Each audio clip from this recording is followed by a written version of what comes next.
Hi, Fernando. Great job today. Great win. Doug Parrish here with Football Organically. I asked Coach Wilcox about this, but in terms of the tempo for the first beginning of the game, it seemed like you guys were just moving the ball a little bit, but there was some inconsistency there a little bit. But how did you feel about that? Yeah, well, Mr. Parrish, always good seeing you.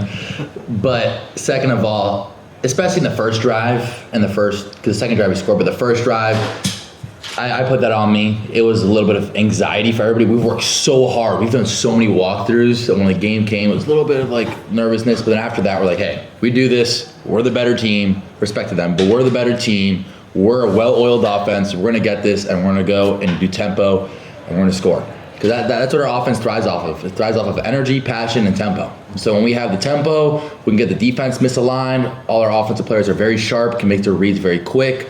Therefore, we're able to move the ball quickly down the field and efficiently. Thank you. On that fourth and four play early in the third quarter, were you surprised that you went for it? And how important was it to convert that? Yeah, I guess I was very thankful for the opportunity. That's one where you're not really sure, but once the offense stayed on the field, I was very excited that Coach Wilcox had the faith in the offense, and then Mikey Matthews had an amazing route. I mean, he shook the guy right, came left. I just try to put it in his vicinity because he has amazing hands, and I know that if I just put it in the vicinity that Mikey was going to catch it and get the first down. So testament to him. Great blocking by the O-line, descent pressure, and I didn't feel anything. So it was a great play, good momentum shift when the head ball coach has faith in us to get those fourth downs. Steve Croner from the San Francisco Chronicle. How are you? Good seeing you, Mr. Croner. Good seeing you, Mr. Mendoza. For the first time that I can remember, you alternated at QB with Chamberlain. One, did you know that going in that was going to be the case? And two, could you foresee that happening games 2, 3, 4 into the season? Yeah.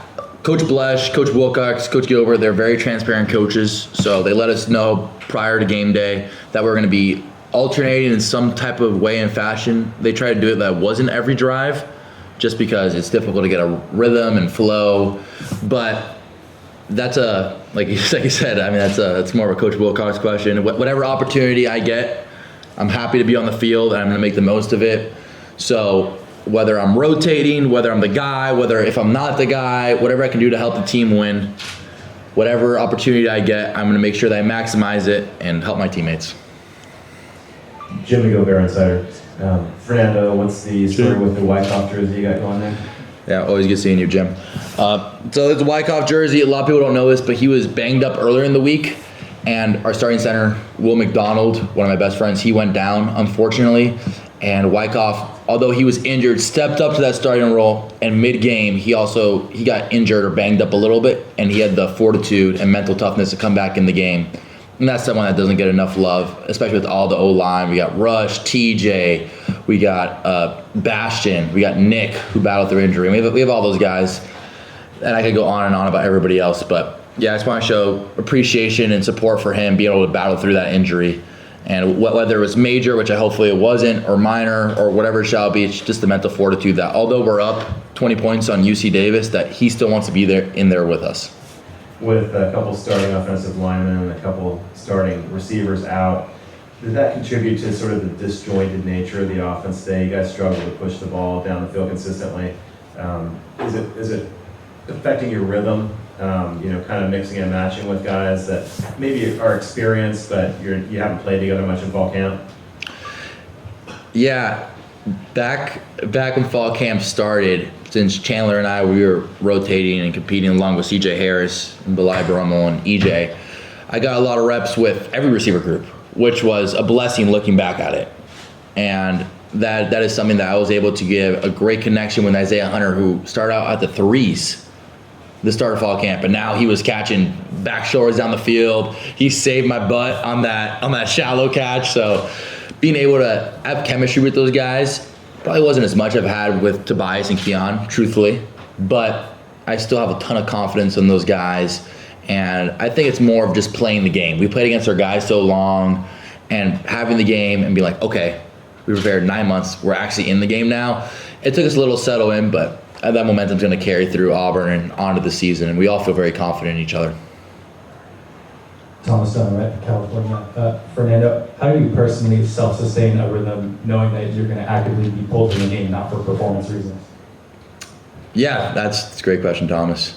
Also saw one of your friends tagged me in the burrito post.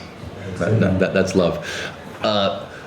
Yeah, like you said, that is a great question, and I think that, like you said, it's not ideal for either of us, but if it helps the team, I know we're both very open to it, and I think it's really staying engaged. I think, especially when you're in that situation, if you're on the sideline next to Coach Blesh, engaged in the offense and acting as if you were in at that moment, then mentally it allows you to still be in that moment. And yeah, I might need to get a couple extra throws on the sideline, but mentally, if I'm playing the game in my head next to Coach Blesh and next to Coach Gilbert, see what they're thinking, it's actually kind of good to take a step back sometimes and see what they're thinking mid-drive to kind of get their, just what they're thinking mid-drive in different situations. As usually I'm on the field for that. But yeah, like I said, just mentally staying engaged and just supporting and leading my teammates. Last question for Fernando here in the front. Hey, Fernando, Emmanuel Seto with Daily California. I wanted to ask, we heard a little bit from Coach Wilcox about the work that's going to go into preparing for Auburn, crowd noise, being on the road, and the heat. I wanted to ask you, what steps are you going to have to take to prepare for that contest? Yeah, thank you. That's an amazing question. Auburn, I'm from Miami, Florida, and whenever I go back down from break, it's a lot more humid, and that's something we're going to get used to because although it was sunny today, it was still great. It was great weather. Great weather. Obviously, I played quarterback, so it's a little different, but I didn't break too much of a sweat. Like, I obviously sweated a lot, but not as if I would if we played in Jordan-Hare Stadium.